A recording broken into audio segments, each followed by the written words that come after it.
इन कुछ मुद्दों का जिक्र मैंने यहां किया है, लेकिन इन सभी मुद्दों के साथ साथ और कैसे बेहतर तरीके से यह समन्वय हो सकता है, एक कॉमन मिनिमम प्रोग्राम जिसको कांग्रेस की अध्यक्षता में एक कोऑर्डिनेशन कमेटी की स्थापना की जाए, जिसमें तीनों पक्षों के प्रतिनिधि उसमें रहें और कोई भी महत्वपूर्ण निर्णय, चाहे वो प्रशासन से संबंधित हो, चाहे महत्वपूर्ण नीतियों से संबंधित हो, चाहे विभिन्न मंत्रालयों के माध्यम से किसी योजना का प्लानिंग, नियोजन या उसके अमल करने की बात। प्रोग्राम के साथ साथ में एक मिनिमम कोऑर्डिनेशन, लेकिन वो मिनिमम कोऑर्डिनेशन है, उसमें किसी प्रकार की भी किंतु परंतु ना हो और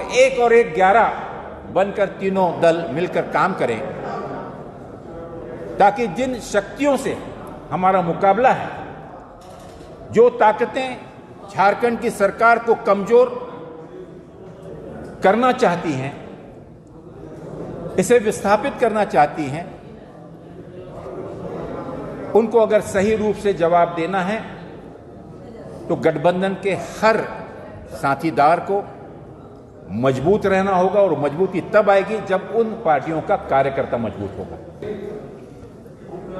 21 साल हो गए प्रदेश के गठन हुए। इन 21 सालों में 18 वर्ष प्रदेश की जनता ने मात्र बीजेपी को शासन करने का मौका दिया, लेकिन इस कार्यकाल में अगर आप देखें तो मात्र प्रदेश की प्राकृतिक संपदा का एक्सप्लॉयटेशन की लूट और उसके अलावा यहां के संस्कृति और यहां के लोगों की भावना के साथ खिलवाड़ करने के अलावा भारतीय जनता पार्टी ने प्रदेश की जनता को कुछ भी नहीं दिया।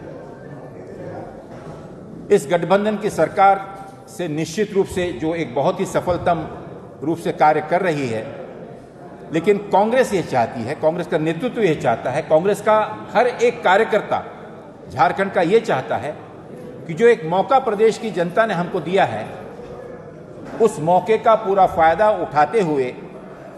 प्रदेश की जनता से हमने जो मैनिफेस्टो के माध्यम से जो वादा किया है, कांग्रेस की विचारधारा को मद्देनजर रखते हुए जो वादा किया है और जिस वादे के प्रति कांग्रेस का नेतृत्व भी बहुत ज्यादा गंभीर है, वह चुनाव और आज माननीय राहुल गांधी जी ने बहुत स्पष्ट तरीके से जो मार्गदर्शन किया, उसमें 2022 फरवरी से 2024 तक की यात्रा, उसमें संगठन का योगदान और साथ ही साथ हमारे चुने गए प्रतिनिधियों की जिम्मेदारी और एकजुटता का जो संदेश दिया है, हमें पूर्ण विश्वास है कि इसकी शुरुआत के अगले चरण में प्रदेश में एक 5 प्रमुख कार्यकर्ताओं का सम्मेलन होगा, जिसमें बूथ स्तर के प्रतिनिधियों से लेकर प्रखंड और जिले के प्रमुख नेतागण, हमारे सभी प्रकोष्ठ, डिपार्टमेंट, सेल्स और फ्रंटल ऑर्गेनाइजेशन के भी माननीय नेतागण उपस्थित रहेंगे और हमारा लक्ष्य होगा कांग्रेस के विस्तार के लिए ज्यादा से ज्यादा सदस्यता अभियान को हम सफल बनाएं। मार्च और 12 और 13 मार्च को डिविजनल स्तर पर जो सम्मेलन होने जा रहा है, हमारा प्रमुख लक्ष्य होगा एक तरफ सदस्यता और दूसरा पंचायती राज चुनाव। यह भी एक प्रमुख मांग पूरे मंथन में निकल के आई है कि कांग्रेस, जिसने शुरू से महात्मा गांधी जी से लेकर और राजीव गांधी जी तक अनेक विशेष प्रावधान करते हुए कानून लाकर पूरे देश के अंदर जिस पंचायती राज की स्थापना ही नहीं बल्कि उसको एक मजबूती प्रदान की है और ग्रामीण स्तर विकास और वहां के नियंत्रण के लिए अधिकारों का विकेंद्रीकरण गांव स्तर तक जो दिया गया है, उस पंचायती राज को पुनर्स्थापित ही नहीं करना है बल्कि उसको और मजबूती प्रदान करने के लिए प्रदेश में पंचायती चुनाव की तुरंत घोषणा की जाए। पंचायती राज के माननीय मंत्री माननीय आलमगीर आलम साहब ने कल जो प्रस्ताव रखा भी, जिसको सर्वानुमोदन से पास भी किया गया, जिसमें आज सबसे बड़ी दिक्कत अगर कोई है और जो खतरा है कि फिर से ये चुनाव की घोषणा फिर से विफल ना हो जाए, कोर्ट इसे रुका न दे, उसके लिए आवश्यक है कि 27% ओबीसी के संबंधित रिजर्वेशन का जो निर्णय वो जल्द से जल्द लागू किया जाए। झारखंड में हमने वादा किया है माननीय राहुल गांधी जी से कि अप्रैल के अंत या मई के पहले माह में हमारे जो इन 100 दिनों का कार्यक्रम की पूर्णता के पर एक यहाँ पर अभूतपूर्व ऐतिहासिक रैली का आयोजन किया जाएगा, जहाँ पर झारखंड के हर कोनों से, हमारे हर जिले, तालुका और बूथ से, जहाँ पर उसका प्रतिनिधित्व होगा, जिसका मार्गदर्शन माननीय राहुल गांधी जी करेंगे। नहीं किया, जैसे कई घोषणा पत्र में आपने जिक्र है, 12 नंबर घोषणा पत्र में लिखा है कि हर जिले में पुस्तकालय का गठन होगा, ई लाइब्रेरी का गठन होगा, नहीं। 20 नंबर में घोषणा है कि सिंगल विंडो सिस्टम जो पिछली बार लागू की रघुवर सरकार में, उसमें कोई भी उद्योग अगर नया खड़ा होगा तो 3 साल तक कोई टैक्स नहीं होगा, इंस्पेक्टर राज खत्म होगा, वो अभी तक लागू नहीं हुआ। 24 नंबर में आपका है कि सभी जमशेदपुर में और धनबाद में मेट्रो की शुरुआत होगी, उसके लिए वहाँ पे देखा जाएगा, उसका अभी तक कोई अता पता नहीं है।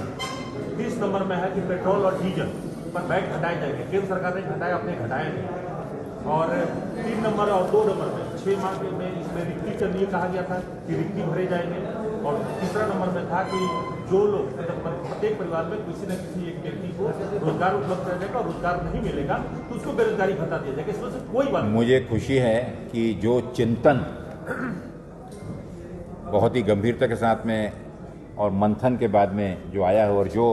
मैं माननीय मुख्यमंत्री जी को जो इस मंथन का, क्योंकि इसमें जहर भी निकला है, इसमें अमृत भी निकला है, दोनों हैं, क्या ग्रहण करना है वो आवश्यक है। तो आपने जितने मुद्दे किए उससे भी और कुछ जोड़ के, मुद्दों का जिक्र ही नहीं बल्कि उससे संबंधित हमारे सहयोग और उसका आश्वासन देते हुए न्यूनतम साझा जो कार्यक्रम हैं, उसके अलावा भी जो हमारे मुद्दे हैं, अनेक मुद्दों पर, अलग अलग मुद्दों, प्रशिक्षण, शिक्षण से संबंधित, किसानों से संबंधित, भूमि अधिग्रहण से संबंधित जो वादे यहाँ पर जो अधिग्रहण किए गए हैं विस्थापित लोगों के लिए,